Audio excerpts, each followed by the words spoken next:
everybody, welcome back to another episode of Aviator Q. My name is Neil, and today we're going to be doing a rolled stuffed pork loin. We're going to take the pork loin, we're going to roll it all out. We're going to stuff it with some cornbread stuffing that's beefed up with some peppers, onions, mushroom, bacon, a little bit of parsley for color. So sit back, relax, and welcome aboard.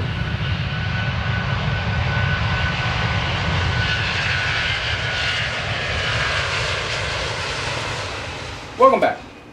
So what we've got today, we've got a little bit of vegetables that we're going to saute up in the pan, get them nice and soft.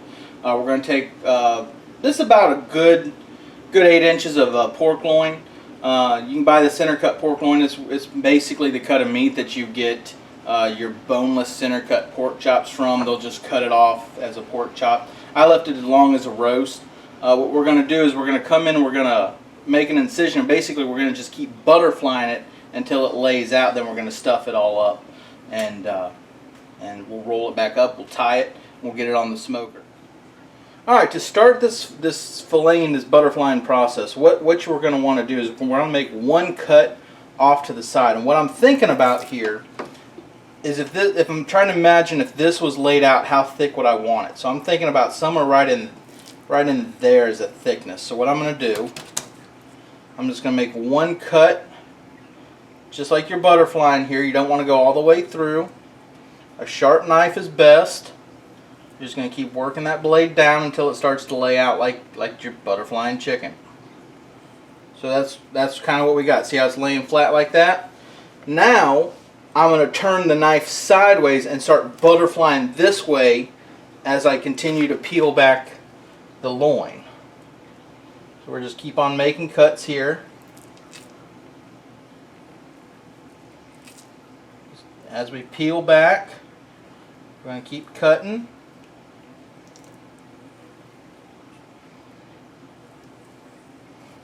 Just nice and slow.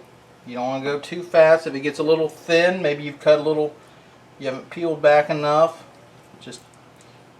You just keep going nice and slow. Keep making these cuts.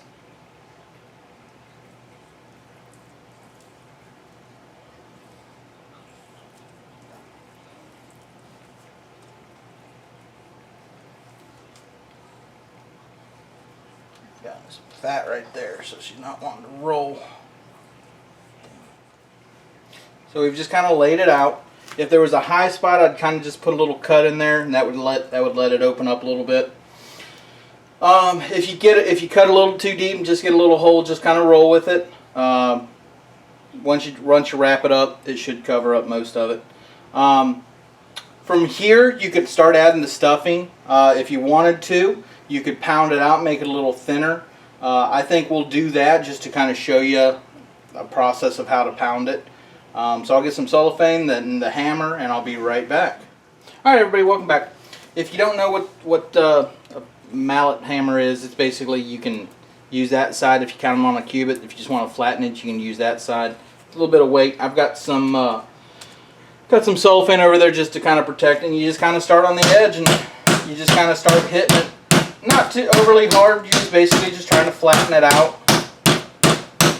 Basically just smoothing it all out. If you don't have a hammer like this, you can use a pan. Same deal. Just kind of you just want something large and flat that can basically make a flat impression and kind of flatten out the meat. So we'll finish patting out the rest of this and come back when we're ready to start working on the vegetables. Alright, so what we got the bacon frying in the pan here. We've got a pound of thick cut bacon. We're just going to fry all that up. Once we get the bacon juices, then I'll throw the vegetables on, kind of use that to saute it and season it. For the doneness of the bacon, we're looking for somewhere between like a chewy breakfast bacon and a crispy breakfast bacon. I don't want to cook it all the way to crispy because we're going to chop it up and we're going to put it inside the pork roll and it'll finish cooking in there. So what we're going to do, we're going to finish the rest of the bacon. We'll bring you back when we're throwing the vegetables in, and then we'll show you once we get it on the pork. Alright, so we just pulled the bacon off. Still got the hot bacon grease in there. I'm going to throw the vegetables on top of that, start the sauteing process.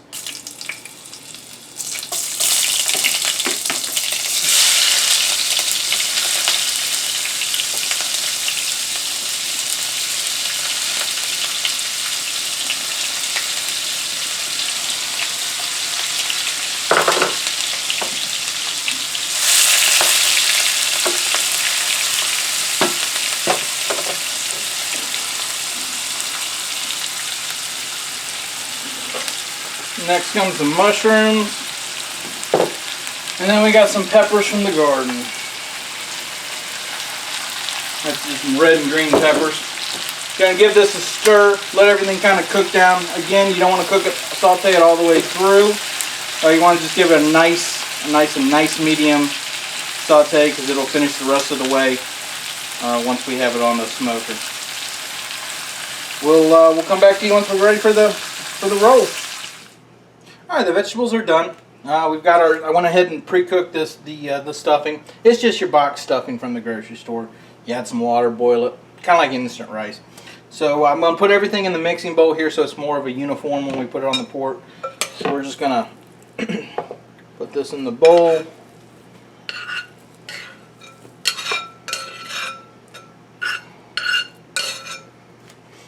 Going to add the veggies.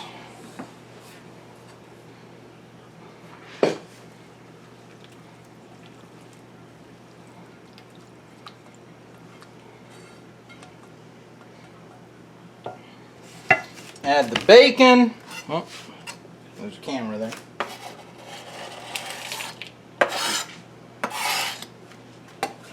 And then we're just going to give it a stir. Kind of work everything together.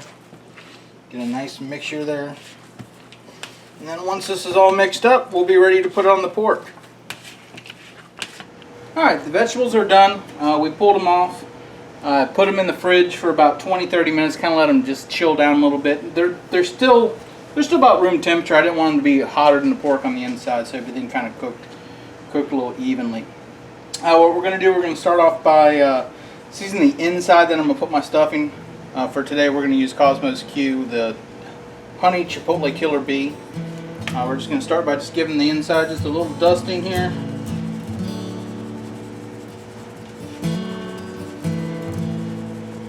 Just so we can have seasoning on both sides of the meat. On both sides. Alright, now we're just going to take, I already pre-mixed everything as we saw. I'm just going to take it and just kind of put it onto the meat. We're going to want to leave a little bit of room on the edges, so when we roll it and tie it, it doesn't come squirting out. And if it does, it's no big deal.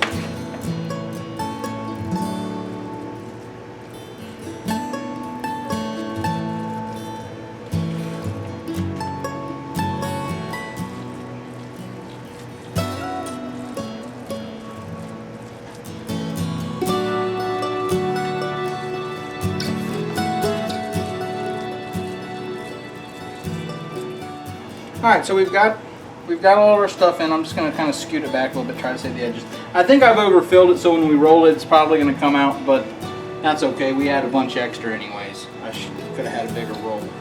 So we're just going to take and we're just going to start rolling it like you would a piece of paper or something like that. Just keep kind of rolling with it.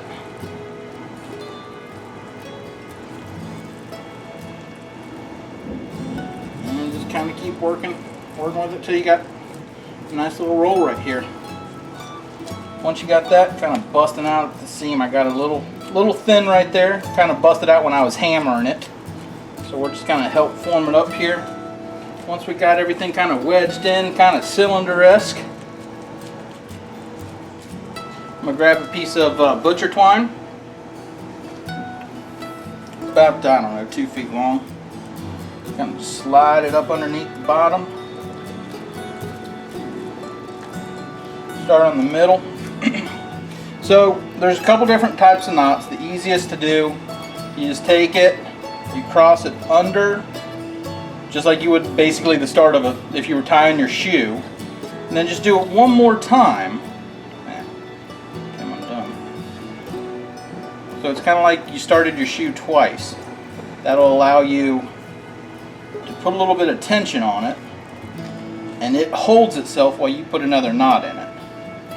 So I'll just finish the knot, doing a security knot, and then we'll cut the excess off from that. Okay, well. Alright, so we're just going to clip the edges like that. It's nice and secure. take the other kind, we'll roll it over here, kind of on the edge here. We're going to secure it. Alright, so this is going to be the butcher's knot. You got one piece in your hand. The piece that went around comes through. You lay them both on top of each other, and you pinch them with your thumb. Kind of like that. You take the piece that you wrapped. Actually, I'm going to get a bigger piece just for easier demonstration. Just got a little bit longer piece just so I can show you a little bit better demonstrated. I'm working under the end here. So I'm going to take the piece that I ran through and I'm going to put it on top of what I just did. I'm going to take my thumb and forefinger and I'm going to pinch it. I'm going to take that loose part, I'm going to go over the thumb like that, and basically what that does, it makes a loop around my thumb. You're going to go around it once, around it twice, and then you're going to bring the cut piece through that little loop that you've made with your thumb. Just like that. You're going to secure it, and what that does, it makes a slip knot.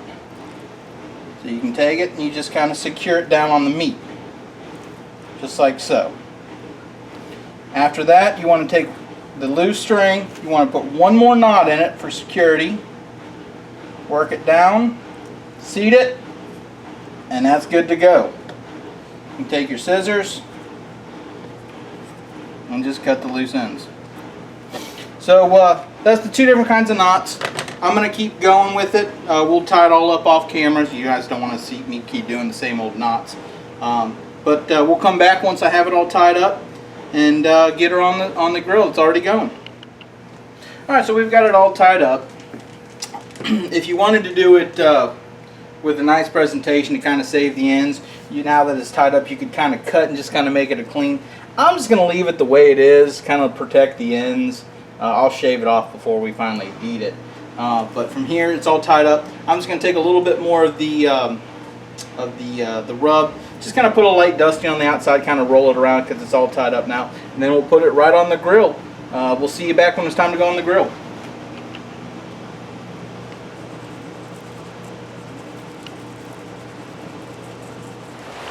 Alright everybody, welcome to the garage. We're in the middle of July. I think it's July 20th right now. Southeast under a big heat advisor. I think it's like 103 heat index right now. And the afternoon showers have popped up just as we were getting ready to go on. So we moved everything to the inside of the garage. Apologize for the lighting, maybe a little bit of an echo. We got the pork roll ready. The grill's 280. It's a little bit warmer than we want it to be. I just dampened it down a little bit. But we're going to get that pork on. And we're going to get it. We've got the digital probe set up, and we're just going to start cooking.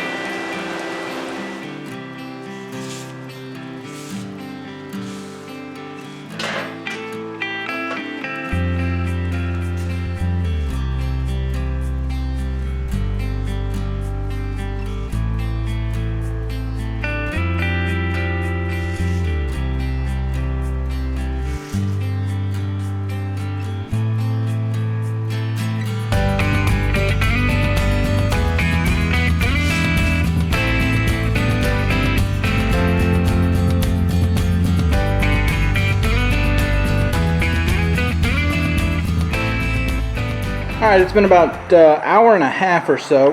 I just opened up the grill and added a little bit more charcoal. She's been running right at about 250 or so. Starting to really come along nicely here. Starting to get a nice color to it. Doesn't look like the stuffing is burning or anything like that. Probably let it go another hour or so, then put a probe in it, kind of see where we're at from there. But just wanted to give you guys an update on what's going on. Alright, it's been 3 hours. The pork loin's almost done. I just temped it. Needs a couple more degrees. I'm going to rotate it one more time and just make sure that the other side gets equal grilling. I'm just going to slide the spatula underneath here, and we're just going to rotate it 180 degrees.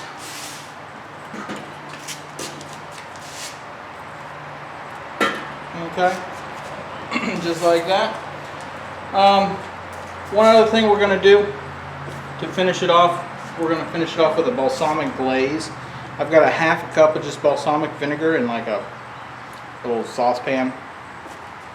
We're just going to sit this on the back side of the grill and basically just let it cook down into a glaze, or a reduction, a balsamic reduction. So the grill's still at about 240, 250. Gonna keep the pork on there for another 15-20 minutes. Pull it off, start the resin process, and then just let the vinegar reduce down. All right, folks, we pulled it off the grill. We temped it to an internal temperature of about 145, 150. Pulled it off the grill. Tinted it with some loose tin foil. Let it set for about 30 minutes or so. If you wanted to make a nice presentation, we could have cut this off before. I left it on there just for the cook. If we did have dinner guests, we want to take that and cut that off. Nice, just reveal that in there. Once you pull it back, you'll see the nice spiral. There's a nice slice in there.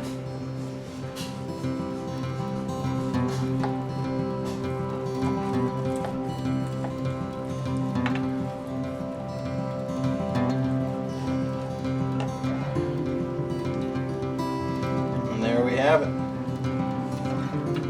Stuffed, rolled pork tenderloin. Alright everybody, I hope you've enjoyed this cook today. It was a lot of fun doing, experimenting. First time I'd actually done anything like this, so it was a little bit of a learning experience for me, as it was probably just maybe hopefully for you guys. So just a quick recap, what we did, we took a pork loin, we butterflied it out into a flat piece of meat, stuffed it with whatever, we did stuffing and vegetables. You guys can do whatever you want. We rolled it back up, we tied it with butcher's twine, we stuck it on the Weber Kettle around 250 for about 3.5 to 4 hours, temped it to about 155, let it rest, and cut it. Hope you guys enjoyed this video. Leave me a comment below, what do you guys like to do with your pork loin? If you'd like to see me do something, just send me a comment. I'd like to know what you guys are thinking, what you guys like to see. If you like this video, give us a thumbs up, maybe subscribe. It's a new channel, we're still trying to get it off the ground. We appreciate you, and we'll see you next time.